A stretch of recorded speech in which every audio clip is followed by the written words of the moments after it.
जिन लोगों को अपने जीवन से शिकायतें हैं, जो लोग अपने जीवन से संतुष्ट नहीं हैं, उनका मन कभी भी शांत नहीं हो सकता है। ऐसे लोग हमेशा अशांत रहते हैं और मानसिक तनाव का सामना करते हैं। इस संबंध में एक लोक कथा भी प्रचलित है।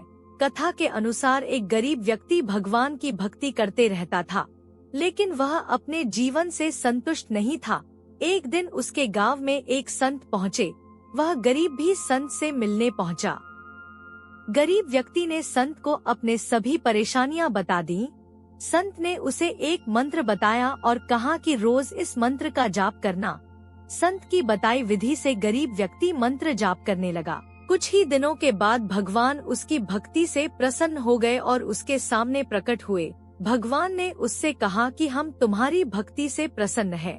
वर मांगो, तुम्हारी हर इच्छा पूरी होगी। गरीब भगवान को देखकर हैरान रह गया। उसे समझ नहीं आ रहा था कि वह वर में क्या मांगे। उसने भगवान से कहा कि अभी मुझे कुछ समझ नहीं आ रहा है, कृपया आप कल फिर प्रकट हों। भगवान ने कहा कि ठीक है और वे अंतर्ध्यान हो गए। इसके बाद गरीब व्यक्ति बहुत चिंतित हो गया। उसने सोचा कि मेरे पास रहने के लिए घर नहीं है, घर मांग लेता हूँ।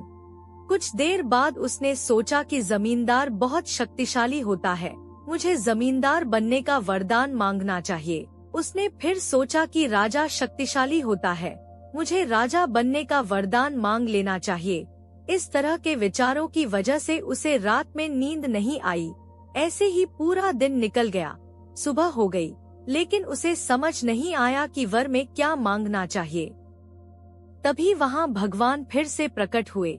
गरीब व्यक्ति ने कहा कि प्रभु, मुझे सिर्फ यही वर दें कि मेरा मन आपकी भक्ति में लगा रहे। मैं हर हाल में संतुष्ट रहना चाहता हूँ।